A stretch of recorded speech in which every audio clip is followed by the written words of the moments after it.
آئیے اٹھیں آپ جو ہے آپ قوم آپ سے متمنی ہے کہ آپ قوم کو انصاف دیں, لوگوں کو بنیادی حقوق دیں, آئین پر عملداری کروائیں, کیونکہ اس وقت جو ہے سرزمین بے آئین بن چکی ہے پاکستان.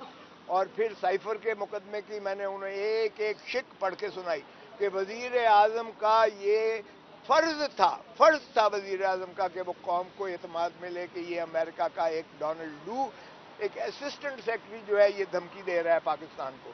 تو یہ انہوں نے اپنے کار سرکار کی ادائیگی میں انہوں نے اپنا فرض پورا کیا جب قوم کو یہ جو ہے اعتماد میں لے کر ان کو بتایا. تو اس میں کون سا جرم ہے؟ اور پھر دوسری بات ہے اس میں کون سی تنصیبات جو ہے خطرے میں پڑ گئی ہیں. 1923 کے ایکٹ کا ایک ایک شک پڑی اور میں نے بتایا کہ یہ 1923 کا سیکرٹ ایکٹ جو ہے آفیشیل سیکرٹ ایکٹ 1923 یہ تاج برطانیہ نے ہندوستان کے باسیوں کو غلام رکھنے کے لیے بنایا تھا. کیا آج پاکستان کی حکومت استعمال کرے گی تاکہ پاکستانی 25 کروڑ کو غلام بنایا جا سکے اور بنایا رہے, بدستور رہے؟ تو خدا را یہ جو کلونیل ایرا کے قوانین ہیں ان کے تحت مت پاکستان کے عوام سے آزادی چھینے. اور ایک ایسا وزیر اعظم جس نے ایبسولیوٹلی ناٹ کہا, ہم اسے جو ہے پابا سلاسل پہلے ہٹا بھی دیا تابع داری کرتے ہوئے پابا سلاسل بھی کیا. اور ایک ایک شک میں نے پڑھ کے سنائی جس کا اطلاق نہیں ہوتا کسی طور پر بھی, نہ یہ پروہیبٹڈ ایریا تھا کیونکہ یہ جنگ کے زمانے میں بنائی گئی تھی یہ 1923 کا ایکٹ جو ہے. تو جنگی کوئی ایسے تاکہ راز نہ اگلے جائیں یا نقشے نہ چلے جائیں یا کوئی جو ہے ایٹم بم کی تنصیبات کہیں اور آشکارا نہ ہو جائیں, یہ اس کے لیے بنیادی طور پر آفیشیل سیکریسی ایکٹ ہوتا ہے, نہ کہ پاکستان کے عوام کو جو ہے اعتماد میں لینے کے لیے. اور ویسے بھی یہ جو فارن منسٹری ہے یہ پروہیبٹڈ ایریا میں نہیں آتی ہے, اس لیے اس کا اطلاق ہوتا ہی نہیں ہے آفیشیل سیکریسی ایکٹ پر. اور پرائم منسٹر کے حلف میں لکھا ہوا ہے کہ وہ اپنا جج کرے گا.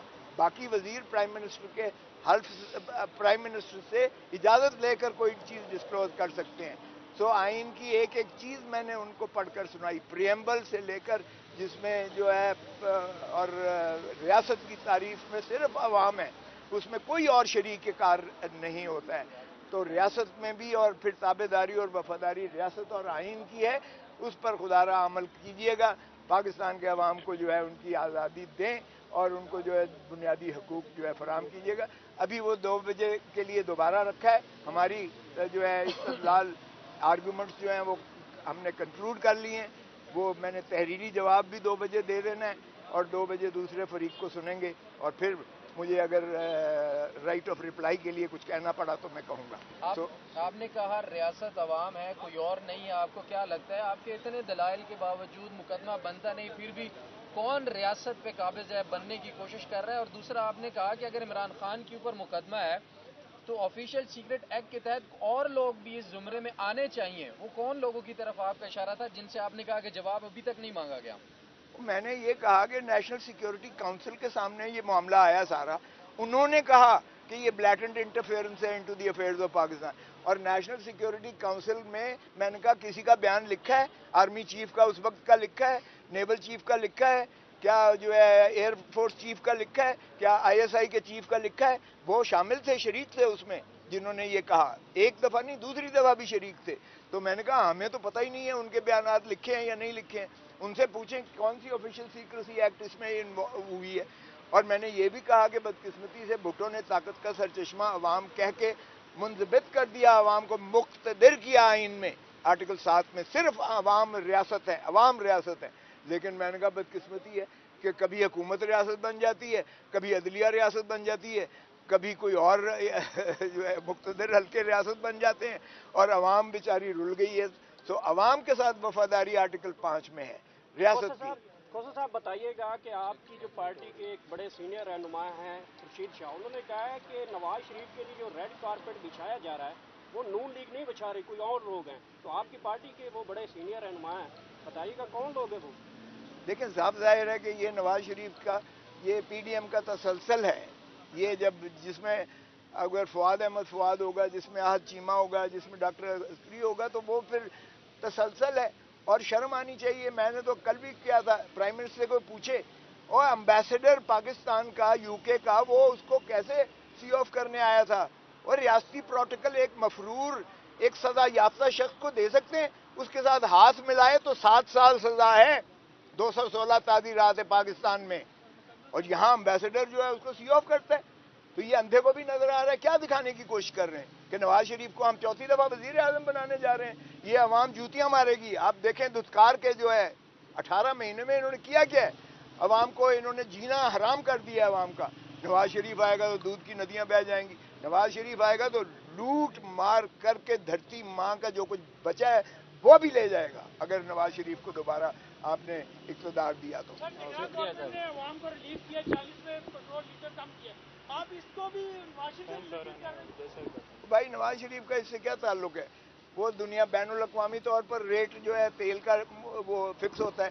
اگر بین الاقوامی طور پر ریٹ گر گیا ہے تو یہ انہوں نے کون سا احسان کیا ہے پاکستان پر؟ تو اس میں نواز شریف کا کیا تعلق ہے؟ نواز شریف کو گھسیڑ کے بیچ میں لے آئے. یہ تو اسحاق ڈار نے بھی کہا تھا, میرا نام ہی سنا ہے آنے کا تو ڈالر گر گیا ہے. صاحب نے کہا تھا 45 میں لیٹر پیٹرول کر دوں گا, وہ بیان کہاں پہ آج کل؟ وہ بھی بکواس کرتا تھا. میں نے کب کہا ہے وہ صحیح بات کرتا تھا؟ وہ سارے ہی آگے لوٹتے ہیں, عوام کو بے وقوف بناتے ہیں, بکواس کرتے ہیں سارے, اور عوام جوتیاں مارے گی. اب دیکھیں الیکشن میں یہ جائیں تو صحیح ووٹ مانگنے ذرا عوام کے پاس.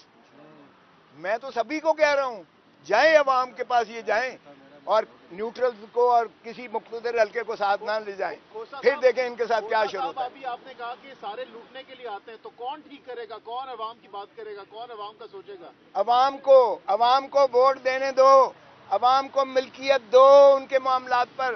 عوام جب صحیح معنی میں عوام کی جمہور کی آواز آئے گی, جمہور کے منتخب نمائندے آئیں گے, آپ دیکھیں گے کہ ملک ٹھیک ہو جائے گا.